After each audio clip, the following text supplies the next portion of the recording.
क्या आपका जो केयर होम है वो CQS से रजिस्टर्ड है या नहीं है। केयर क्वालिटी कमीशन है जो कि CQS है,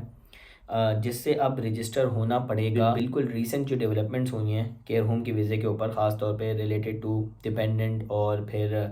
आपका थ्रेशोल्ड सैलरी, इन तमाम चीज़ों की वजह से बहुत सारी चीज़ें जो हैं वो चेंज हो चुकी हैं। कि डिपेंडेंट और स्पाउस में क्या फ़र्क होता है, क्योंकि बहुत सारी रेगुलेशन साथ में आई तो लोग जो हैं वो कंफ्यूज हो गए हैं कि भाई डिपेंडेंट क्या है, स्पाउस क्या है। अल्टीमेटली हम जो अपने डिपेंडेंट्स को साथ नहीं ला सकते, हम अपनी बीवी बच्चों को साथ में नहीं ला सकते, तो अब हमारा क्या फ्यूचर है यूके के अंदर। तो इस बात को भी मैं आज बहुत अच्छे से क्लेरिफाई करने जा रहा हूँ। अगर तो आपका वीज़ा भी डिले का शिकार है और आपको रिस्पांस नहीं आ रहा यूके गवर्नमेंट की वेबसाइट से, और आप इंतज़ार कर रहे हैं अपने एजेंट से, जो है वो पता करने की कोशिश कर रहे हैं, बार बार गूगल सर्च कर रहे हैं और आपको कोई रिस्पांस नहीं मिल रहा, तो ये वीडियो जो है वो आपके लिए है। इस वीडियो को गौर से देखें, एंड तक देखें, और मैं आपको बताता हूँ कि क्या कुछ वजूहात हैं जिसकी वजह से वीज़े जो हैं वो डिले हो रहे हैं, ख़ास तौर पर केयर होम की वीज़े। और मोस्ट इम्पॉर्टेंटली कि कौन सी ऐसी चीज़ें हैं जिनको अब कंसीडर करना बहुत ज़रूरी है अगर आप केयर होम के वीज़े पे आना चाह रहे हैं या अपनी फैमिली को बुलाना चाह रहे हैं। तो वीडियो को एंड तक देखें और चैनल को सब्सक्राइब करना ना भूलें। तो अस्सलाम वालेकुम, याज़ ज़िले में खुशामदीद। उम्मीद है आप सब खैरियत से होंगे। और बहुत सारे लोग जिनको हम बार बार सलाह देते थे कि भाई आप यूके आ जाएं, केयर होम के वीज़े पर आ जाएं, तो उनमें से बहुत सारे लोगों ने केयर होम के वीज़े ले भी लिए, अप्लाई भी कर दिया, लेकिन जो है वो उनका वीज़ा जो है वो डिले का शिकार है और कोई रिस्पॉन्स नहीं आ रहा। अब लोग जानने की ये कोशिश कर रहे हैं कि भाई क्या वजूहात हैं, क्योंकि जो नॉर्मल जो ड्यूरेशन होता था एप्लीकेशन के रिस्पांस का, वो मैक्सिमम 8 वीक्स होता था, यानी कि 8 वीक्स आपका मैक्सिमम टाइम होता था जिसके अंदर आपको जवाब मिल जाता था। तो अब परेशानी की बात तो है, क्योंकि हज़ारों लाखों रुपए लगे हुए हैं और हर बंदा जो है वो इंतज़ार कर रहा है। तो भाइयों, उसकी कुछ ख़ास वजूहत मैं आपको बताना चाह रहा हूँ। सबसे इम्पोर्टेंट ये है कि जो बिल्कुल रीसेंट जो डेवलपमेंट्स हुई हैं केयर होम के वीज़े के ऊपर, ख़ास तौर पे रिलेटेड टू डिपेंडेंट और फिर आपका थ्रेशोल्ड सैलरी, इन तमाम चीज़ों की वजह से बहुत सारी चीज़ें जो हैं वो चेंज हो चुकी हैं। सबसे इम्पोर्टेंट मैं बात करूँगा कि अब केयर होम जो हैं वो सारे के सारे रेगुलेटेड नहीं हैं। जब मैं बात कर रहा हूँ रेगुलेटेड की, तो इसका मतलब ये है कि एक केयर क्वालिटी कमीशन है जो कि CQS है, जिससे अब रजिस्टर होना पड़ेगा केयर होम्स को अगर वो सर्टिफिकेट ऑफ स्पॉन्सरशिप यानी कि COS इशू करना चाहते हैं। तो अब सीन कुछ ये है कि उनमें से बहुत सारे ऐसे केयर होम्स हैं जो कि किसी भी तरह के सिस्टम के अंदर नहीं आ रहे, और गवर्नमेंट जो है वो उनको टाइम टू टाइम क्लोज़ कर रही है केयर होम्स को, और उनके जो लाइसेंस हैं उनको कैंसिल कर रही है। जिसकी वजह से हो ये रहा है कि लोगों के पास जो है वो स्पॉन्सर लेटर है, उन्होंने एप्लीकेशन डाली हुई भी है, बट उस जो जो जो आपका केयर होम है वो बेसिकली पूरी तरह से सिस्टम के अंदर नहीं है, और गवर्नमेंट जो है वो फाइनल आपको जो है वो आपका डिसीजन नहीं कर पा रही, उसकी वजह से ये भी एक रीज़न है। और इसी तरह की बहुत सारी चीज़ें हैं जो कि इसके अंदर आ रही हैं, क्योंकि आप सब जानते हैं कि जो केयर होम्स हैं पहले उनके ऊपर कोई रिस्ट्रिक्शंस नहीं थी। वो जो है वो आपको COS यानी कि सर्टिफिकेट ऑफ स्पॉन्सरशिप प्रोवाइड करते थे, और आपके ऊपर जो है वो वीज़ा आसानी से उसके ऊपर लग जाता था। लेकिन अब नई डेवलपमेंट्स की वजह से जो है वो ये सारी चेंजेस जो आ गई हैं, इसकी वजह से ये सारे प्रॉब्लम्स फेस करने पड़ रहे हैं।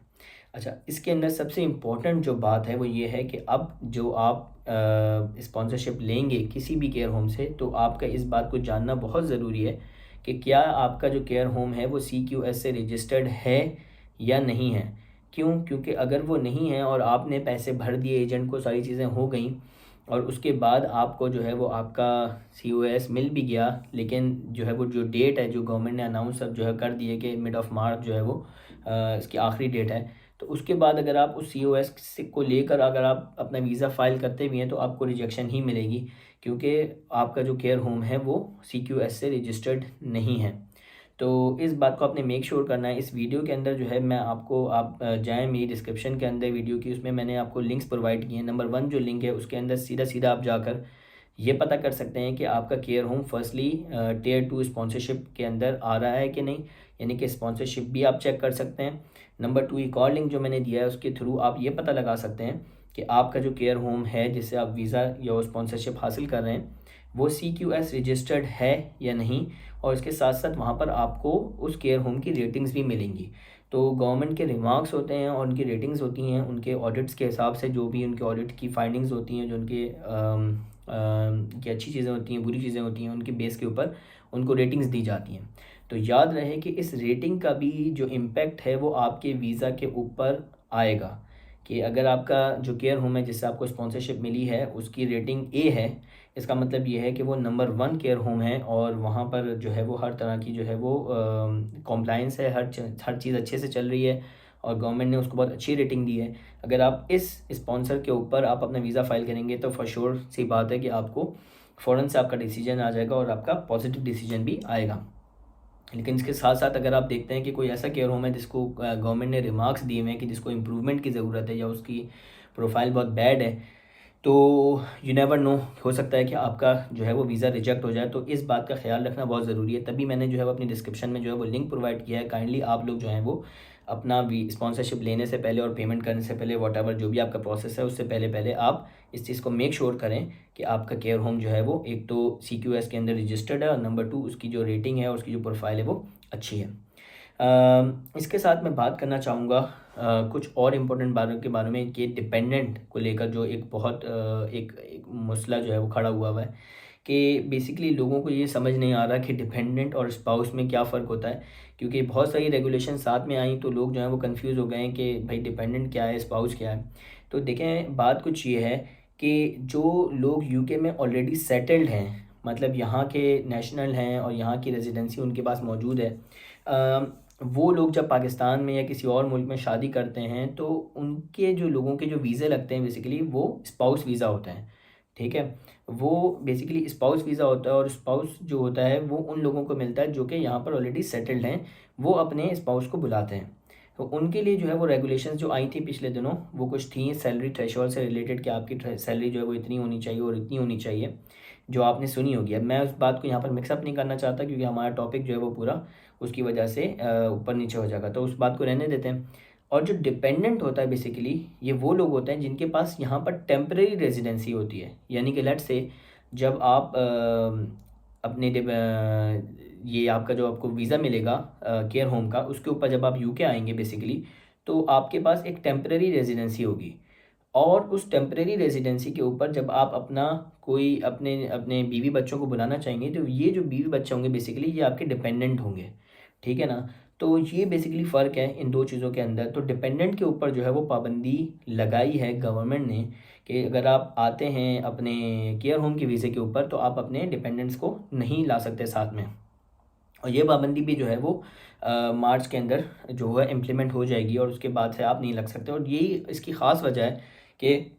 इस पाबंदी की वजह से जो नंबर ऑफ़ एप्लीकेशंस हैं वो बहुत ज़्यादा हाई हो गई हैं, क्योंकि लोग ज़्यादा से ज़्यादा चाह रहे हैं कि उससे पहले पहले हम जो है किसी तरह से यूके जो है वो मूव कर जाएं और अपनी फैमिलीज़ को भी साथ ले जाएं। तो जिसकी वजह से जो एजेंट्स हैं और जो बाकी चीज़ें हैं वो लोग बहुत ज़्यादा तेज़ी से जो है वो सर्टिफिकेट ऑफ स्पॉन्सरशिप प्रोवाइड कर रहे हैं लोगों को, और लोग जो हैं वो धड़ाधड़ जो है वो अपनी एप्लीकेशन सबमिट करा रहे हैं। बट अल्टीमेटली हो क्या रहा है कि एप्लीकेशंस के डिसीजंस नहीं आ पा रहे, उसमें खैर पहली बात तो ये डिले हो रहा है और बहुत ज़्यादा रिजेक्शंस भी देखने में आ रही हैं। तो इस बात का भी जो हमने ख्याल रखना है कि ऐसा हो सकता है। अब अगर आप सिंगल आ जाते हैं यहाँ पर तो अब आपके लिए क्या अपॉर्चुनिटी बचती है, ये एक बहुत बड़ा मुद्दा है। इसके ऊपर बात करेंगे क्योंकि लोग मुझसे पूछ रहे हैं कि जैसे कि अगर हम केयर होम पे आ भी रहे हैं केयर होम के वीज़े पे, बट अल्टीमेटली हम जो अपने डिपेंडेंट्स को साथ नहीं ला सकते, हम अपनी बीवी बच्चों को साथ में नहीं ला सकते, तो अब हमारा क्या फ्यूचर है यूके के अंदर। तो इस बात को भी मैं आज बहुत अच्छे से क्लेरिफाई करने जा रहा हूँ,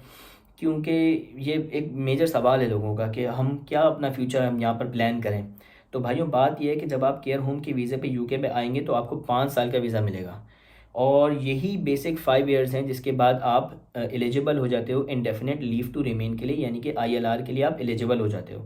तो अगर आप यहाँ पर आ भी जाते हो और यहाँ आने के बाद आप अपने 5 साल अच्छे से गुजार लेते हो उस केयर होम के साथ, अपनी जॉब्स अच्छी रखते हो, अपने टैक्स पे करते हो, हर चीज़ अच्छी रखते हो, तो अल्टीमेटली 5 साल के बाद आपको जो है वो ILR मिल जाएगी, यानी कि इंडेफिनेट लीव टू रिमेन मिल जाएगी, जो उसके बाद आप यहाँ पे परमानेंट हो जाओगे। और परमानेंट होने के बाद अगेन आप अपना स्पाउस यहाँ पे बुला सकते हो, यानी कि